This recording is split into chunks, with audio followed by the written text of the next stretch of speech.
오늘 금요일에 나오신 사랑하는 성도 여러분, 아침 저녁으로 많이 쌀쌀해졌습니다. 우리 옆에 계신 분들과 함께 인사하겠습니다. 예수님만 기대하고 소망합시다. 한 번 더 인사할까요? 사랑합니다. 축복합니다. 자, 우리 계속해서 금요 기도회마다 우리 성경의 인물들에 대해서 함께 말씀을 나누고 있는데요. 우리 지난 시간부터는 이스라엘 사사들에 대해서 말씀을 보고 있습니다.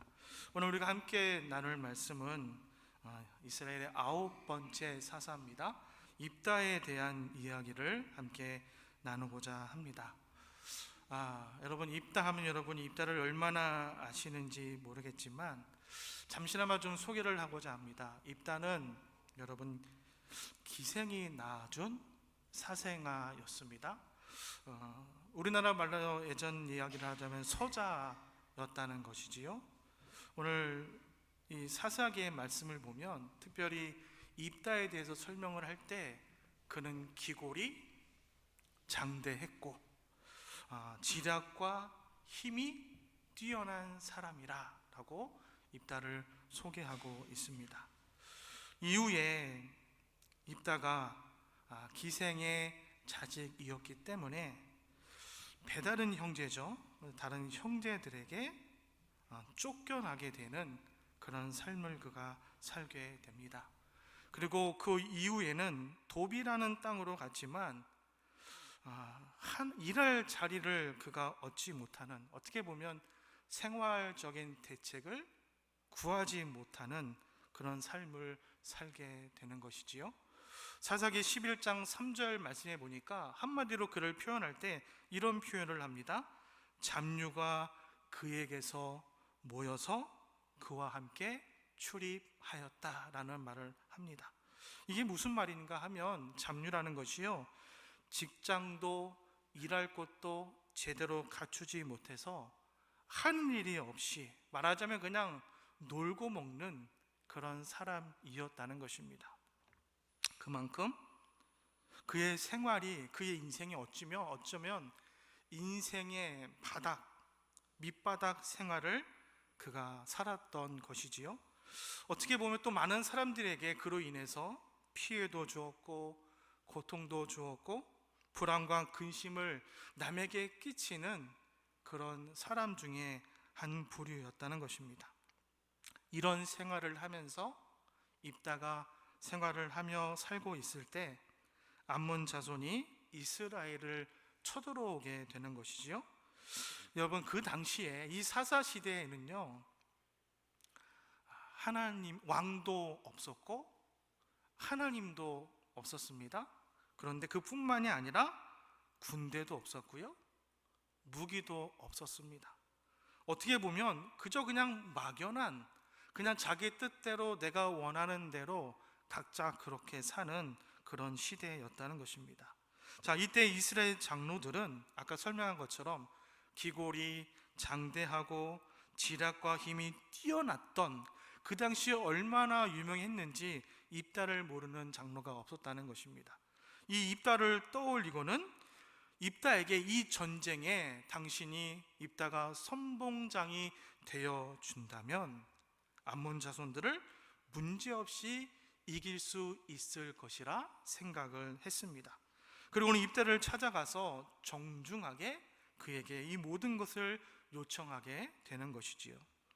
이것이 하나님께서 입다를 택하시고 이스라엘의 사사로 쓰시기 위한 그의 소명이 시작되는 과정입니다. 사랑하는 성도 여러분, 이스라엘 장로들이 나라의 상황이 급해서 어찌 보면 그동안 소문을 들었던 인간적인 생각으로 입다를 찾았을까요? 저는 그렇게 생각하지 않습니다. 하나님의 섭리 가운데 이루어져 가는 일이라는 것을 입다 역시도 알고 있지 않았을까, 그런 생각을 하게 되는 것입니다. 우리가 흔히 입다를 이야기할 때 하나님께 소원을 잘못해서 하나밖에 없는 딸을 잃어버린 아버지로 우리가 흔히들 잘 알고 있습니다. 하지만 그렇다고 해서 입다를 우리가 좀 무작정 나쁘게만 봐서는 안 될 것입니다. 히브리서 11장의 말씀에 보면 세상이 감당하지 못하는 믿음의 사람들의 이름을 쭉 열거하는데 그 중에 한 사람으로 입다를 소개하고 있는 것을 우리가 볼 수가 있습니다. 그만큼 입다에게도 우리가 분명히 본받아야 될 점들이 있다는 것이지요. 자, 앞서서 말씀드린 것처럼 입다는 기골이 장대한, 어떻게 보면 군사적인 부분에서 아주 뛰어난 재능이 넘치는 그 당시에 좀 유명한 사람입니다. 그래서 사람들은 입다를 큰 용사라고 불렀다는 것이지요. 자, 전투를 치르기에 앞서 사람을 보내서 암몬 왕에게 물러나기를 요청하는 장면이 사실 우리 앞장 말씀에 나오고 있는데요. 쉽게 말하면 이것이 무엇인가 하면 이 땅은 하나님께서 우리에게 허락하신 땅이니 우리를 잘못 건드려서 험한 꼴 당하지 말고, 그러니까 좋은 말 할 때 너희들 그냥 이 전쟁 하지 말고 돌아가라 라고 이야기를 하는 것이지요. 하지만 암몬 왕은 입다의 제안을 받아들이지 않습니다. 여러분 생각해 보십시오. 어떻게 보면 당연한 일이지 않습니까? 기껏 힘들게 수많은 군사들을 이끌고 지금 그 땅을 쳐들어서 여기까지 왔는데 어떻게 적장의 말 한마디에 이 모든 것들을 포기하고 돌아갈 수가 있겠습니까? 그럴 것 같으면 처음부터 여러분 전쟁 시작도 하지 않았을 것입니다. 그런데 바로 이때 무슨 일이 생깁니까? 우리가 오늘 본문 중에 좀 중요하게 바라볼 말씀이 있는데요. 29절의 말씀을 한번 보십시오. 29절의 말씀에 보니까 이에 여호와의 무엇이 임했습니까? 여호와의 영이 입다에게 임하시니. 사랑하는 성도 여러분, 여호와 하나님의 영이 임하게 되면 여러분 어떠한 일이 되겠습니까? 백전, 백승, 승승장구, 백전불패, 하나님이 함께 하시는데 어떻게 전쟁에서 질 수가 있겠습니까? 하나님의 영이 임했으니 이번 전쟁의 결과도 뻔히 알 수 있다는 것입니다. 이스라엘 백성들이 전쟁을 치를 때마다 여호와의 영이 임하면 항상 그 전쟁은 승리하는 전쟁이었다는 것입니다. 하나님의 영이 임했기 때문에 이번에도 분명히 이스라엘이 입다가 승리하게 될 것이 확실하다는 것을 우리는 그냥 알 수가 있지 않습니까? 여러분, 아니나 다를까 이때는 여호와의 영이 그에게 임하여서 힘입어서 암몬 족속을 향해 거침없는 진격을 하게 됩니다. 그런데 여기에서 문제가 발생합니다. 입다가 뜬금없이 하나님께 서원을 하게 되는 것이지요. 여러분 31절의 말씀을 한번 볼까요? 자, 우리 31절 말씀을 한번 보겠습니다. 오늘 본문 31절 말씀 한번 같이 읽어보도록 하겠습니다. 31절 한번 읽겠습니다. 시작. 내가 암몬 자손에게서 평안히 돌아올 때에 누구든지 내 집 문에서 나와서 나를 영접하는 그는 여호와께 돌릴 것이니 내가 그를 번제물로 드리겠나이다 하니라. 입다가 이번 전쟁에서 승리하게만 해 주시면 전쟁을 마치고 돌아올 때에 입다 자기를 가장 먼저 영접하는 사람을 하나님께 드리겠다는 것입니다. 여러분, 번제 무엇을 말합니까? 인신제물 산 사람을 하나님 앞에 번제물로 드리겠다라고 소원을 하고 말았습니다. 사랑하는 성도 여러분, 이 말씀을 우리가 좀 얼핏 보면 지금 입다의 이 소원이 입다의 그 마음만큼은 어떻게 보면 좀 순진하고 있는 그대로 꾸밈이 없는 그런 서원인 것처럼 보이지만 사실은 그렇지 않다는 것입니다. 제가 이 말씀을 준비하면서 그런 생각을 해보았어요. 저도 예전에 강아지를 키워본 적이 있었습니다. 바깥에 외출하고 집에 돌아오면 누가 가장 저를 반겨 맞이해 줄까요? 강아지가 제일 먼저 뛰어옵니다. 제가 요즘에 이 사역을 마치고 퇴근하고 집에 돌아가면 누가 가장 저를 반갑게 맞이해 줄까요? 여러분, 아무도 반갑게 맞이해 주는 사람이 없습니다. 어제도 집에 가면서 아들이 누워 휴대폰만 보고 있고, 아들아, 아빠가 왔으니 한번 일어나서 쳐다보기만이라도 한번 해주면 얼마나 좋을까? 그래도 딸은 저쪽 방에서 하이 아빠 이런 말은 이렇게 들리더라고요. 그렇습니다. 주인이 외출했다가 돌아오면 제일 먼저 찾아오고 영접하는 사람은 당연히 그 집의 종이겠지요. 무남 동료 딸이 나오는 경우는 드물다는 것입니다. 입단은 아마도 이 하나밖에 없는 딸이 나올 것이라고 생각하지는 못했던 것 같습니다. 그러나 그가 미처 생각하지 못한 것은 이번의 경우에는 전혀 이 상황이 다르다는 것이지요. 아버지가 전쟁에 출전했습니다. 그리고 목숨을 잃지 않고 전쟁에서 승리하고 돌아오는데 어찌 하나밖에 없는 무남 동료가 제일 먼저 아버지를 영접하지 않을 수가 있겠습니까? 사랑하는 성도 여러분, 그러나 입단은 지금 하나님과 어찌 보면 협상을 시도하고 있다는 것입니다. 하나님께서 이렇게 해주시면 나도 이렇게 하겠습니다. 그러니까 지금 입다의 소원은 아주 인간적인 계산에 의해서 하나님 앞에 소원을 한 행동이라는 것이지요. 그뿐만이 아니라 승리케 하시는 하나님의 영이 이미 그에게 임했음에도 불구하고 하나님의 이 도우심을 그는 전혀 신뢰하지 않았다는 것입니다. 하나님의 영이 힘입어 그가 전쟁에 나아가면서도 이 승리를 확신하지 못했다는 것입니다. 그는 이방 기생의 아들이었습니다. 이스라엘 지경 바깥에서 아람 사람들을 함께 돕 지역에 살면서 그는 수많은 사람들을 번제로 바치는 이방의 풍속이고 우상 숭배에 상당히 익숙해 있는 사람이었다는 것입니다. 그래서 입단은 우상을 숭배했던 그 방법으로 인간을 제물로 바치는 이 소원을 통해서라도 하나님께 승리를 보장받고 싶었다는 것입니다.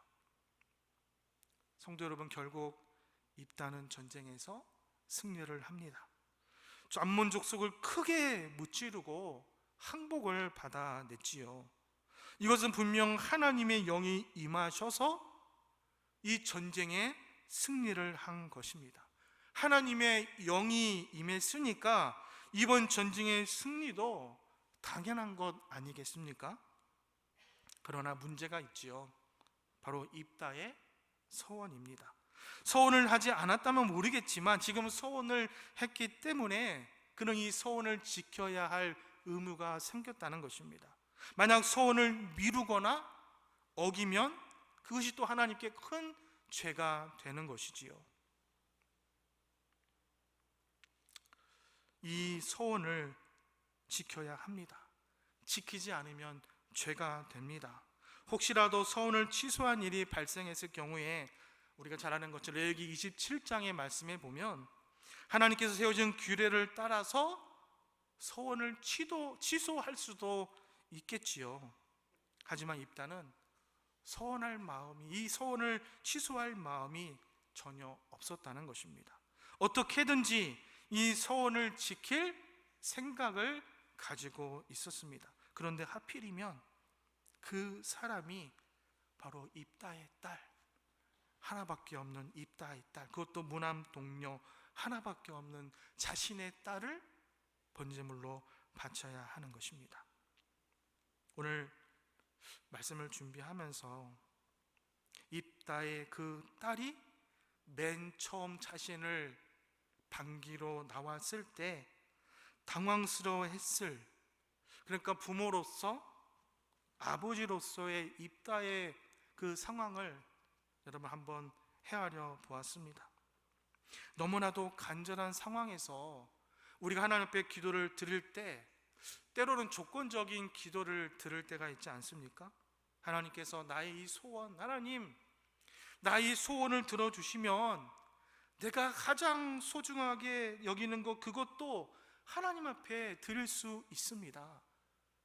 그러니 나의 이 간절한 소원을 좀 들어주십시오 라고 약속해 놓고, 그리고 그 일을 하나님께서 들어주셨는데 어느 날 하나님께서 그 약속한 것을 나에게 달라고 하실 때 과연 나는 내가 가장 사랑하는 것, 내가 가장 소중하게 여기는 것을 하나님께 드릴 수 있을까?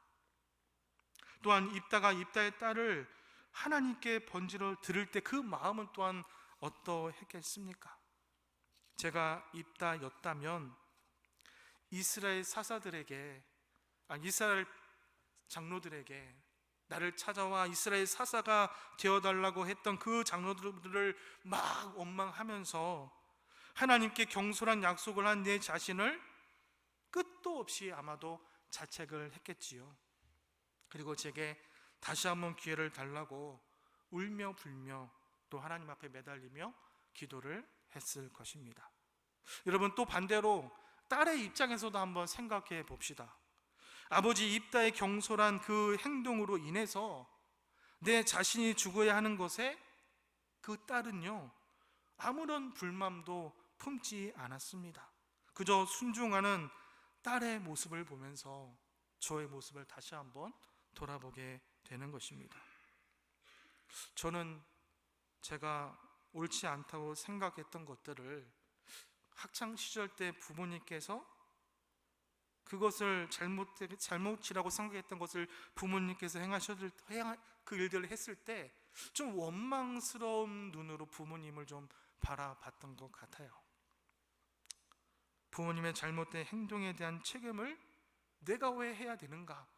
부모님 때문에 내가 왜 이것을 억울하지만 내가 이 일을 해야 되는가 하는 그런 마음이 저에게도 있었습니다. 경솔하게 하나님과 약속한 아버지 입다를 원망하기보다는 여호와 하나님께 한 그 약속은 반드시 지켜야 한다며 번제물이 되는 그 순종하는 입다의 딸의 모습도 다시 한번 우리가 발견하게 되는 것입니다. 사랑하는 성도 여러분, 과연 나는 그렇게 할 수 있을까? 아버지로서 나는 그렇게 할 수 있을까? 내가 만약에 딸이었다면 과연 나는 그렇게 할 수 있을까? 여러분이라면 어떻게 하시겠습니까? 사랑하는 성도 여러분, 가만히 생각해 보면 딸의 입장에서도 당연한 행동이지요. 사랑하는 아버지가 전쟁에 나가서 목숨 걸고 나가서 지금 승리로 돌아오셨는데 어떻게 가만히 집에만 있을 수 있겠습니까? 오히려 그것이 더 이상한 행동이지 않겠습니까? 당연히 그 누구보다도 가장 먼저 아버지를 맞이하려고 했을 것입니다. 아버지 입다의 그 경솔한 행동으로 인해서 자신이 죽어야 되는 것에도 불만을 품지 않습니다. 하나님을 향해서 한 약속은 반드시 지켜져야 한다고 순종하는 딸의 모습을 통해서 제 자신을 다시 한번 돌아보게 되는 것입니다. 저의 연약한 그런 믿음을 발견하게 되는 것이지요. 사랑하는 성도 여러분, 과연 하나님께서는 입다의 서원 때문에 전쟁에서 승리케 하셨을까요? 만약에 입다가 서원하지 않았더라면 전쟁에서 패했을까요? 결코 아닐 것입니다. 왜 그렇습니까?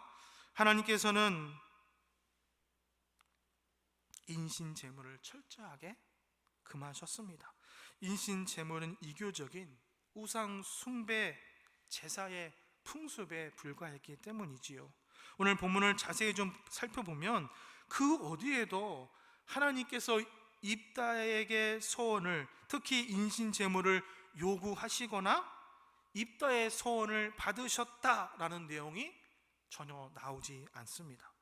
그저 입다가 자기 혼자서 소원하고, 자기가 한 소원 때문에 혼자서 고민하고, 혼자서 그것을 실행에 옮겼다는 것입니다.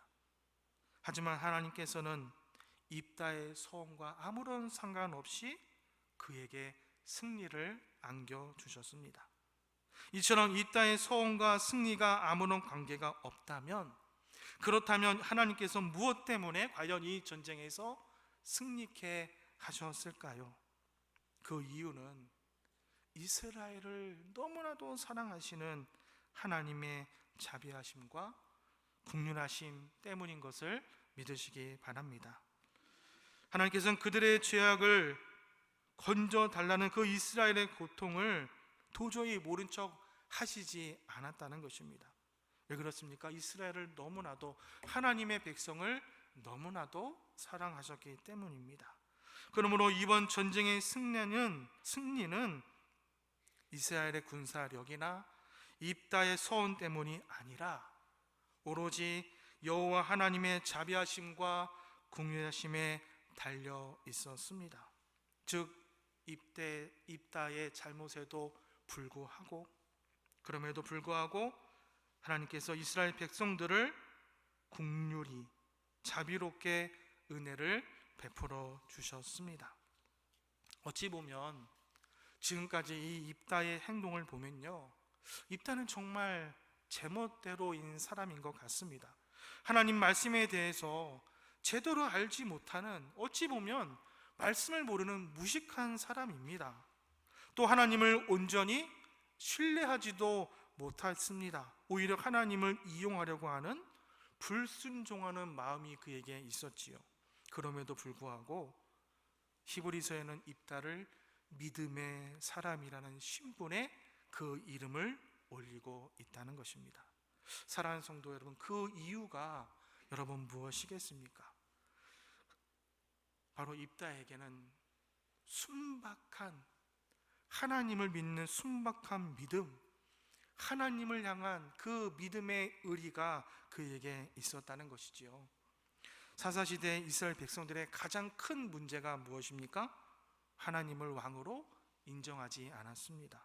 각자가 제 멋대로, 내 뜻대로, 내 마음대로 살았다는 것입니다. 그리고 하나님의 약속한 것은 밥 먹듯이 어기고 눈꼽만큼도 하나님의 말씀을 소중하게 여기지 않았다는 것입니다. 반면에 입다는 어떻습니까?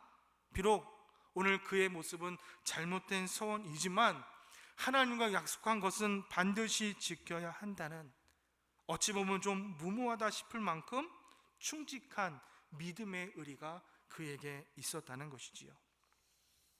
사랑하는 성도 여러분, 하나님께서 사랑하는 사람은요, 제한이 없다는 것입니다. 목사만, 직분자만 하나님 앞에 쓰임 받습니까? 절대로 아니라는 것이지요. 누구나 하나님 앞에 쓰임 받을 수 있다는 것입니다. 부족한 점이 있더라도, 연약한 부분이 있더라도, 그러나 굳건한 믿음이 그 안에 있다면 반드시 하나님께서 그 사람을 사용할 줄로 믿습니다. 오늘 입다는 제대로 된 것이 아무것도 없는 사람입니다. 그저 하나님을 향한 순박한, 어찌 보면 좀 무식한 믿음을 가지고 있을 뿐이지요. 그럼에도 불구하고 입다는 하나님께 큰 은혜를 입었습니다. 입다에게 이런 믿음이 있었기 때문에 그가 이스라엘의 사사로 하나님께서 삼아 주셨습니다. 사랑하는 성도 여러분, 하나님을 사랑하는 것에는 구별이 없다는 것입니다. 누구라도 입다 같은 사람이라도 하나님께서 사용하십니다. 만약에 이스라엘이 좀 더 바른 믿음을 가지고 신실함을 가지고 좀 하나님과 맺었던 그 약속들을 잊어버리는 것이 아니라 좀 충실하게 잘 지켰다면 과연 얼마나 그들이 더 큰 축복을 하나님께 받았을까, 그 평안을 그들이 누릴 수 있었을까 하는 좀 안타까운 생각도 하게 되는 것입니다. 그러나 안타깝게도 사사시대의 이스라엘 백성들은 입다만큼도 쓰임을 받지 못했습니다. 입다처럼 믿음의 사람으로 기록되지도 못했습니다. 이것은 당시 이스라엘 백성들의 믿음이 얼마나 부족하고 형편없었는지를 우리에게 보여주고 있는 것이지요. 입다는 정말 허점이, 부족한 점이 참 많은 사람입니다. 그러나 그가 하나님의 은혜를 받았습니다. 하나님께 쓰임을 받았습니다. 사랑하는 로뎀의 성도 여러분, 우리도 하나님께 귀하게 쓰임 받을 수가 있습니다. 그러므로 나는 좀 부족하니까 나는 좀 이 일에서 빠져야지, 나는 좀 할 수가 없어, 그냥 나는 좀 빼줘, 나는 못한다 하지 마시고 오늘 본문의 입다를 바라보면서 굳건하게, 때로는 무식하게 우리의 가진 그 믿음을 가지고 나는 할 수 있다는 그 소망을 가지고 좀 하나님 앞에 좀 더 전진해 나가는 우리 성도님들이 되시기를 바랍니다. 순종과 믿음으로 살아가시는 저와 여러분이 되시기를 바랍니다. 그렇게 하면 하나님께서 저와 여러분을 이 시대의 믿음의 선진으로 반드시 세워주시고 우리를 통해서 하나님의 뜻을 이루어 가실 것을 믿으시기 바랍니다. 하나님의 말씀을 지키기 위해서 때로는 좀 몸부림치는 성도님들이 되시기를 바랍니다. 이거 믿음이 아니면 안 된다, 나에게 믿음을 주시옵소서, 그렇게 순종하는 사람이 되셔서 믿음의 선진들 그 이상으로 하나님 앞에 하나님 생명체에 기록이 되는 건 당연할 뿐만이 아니라 또 하나님께서 인정받는 그런 믿음의 성도님들이 다 되시기를 주님의 이름으로 축원합니다.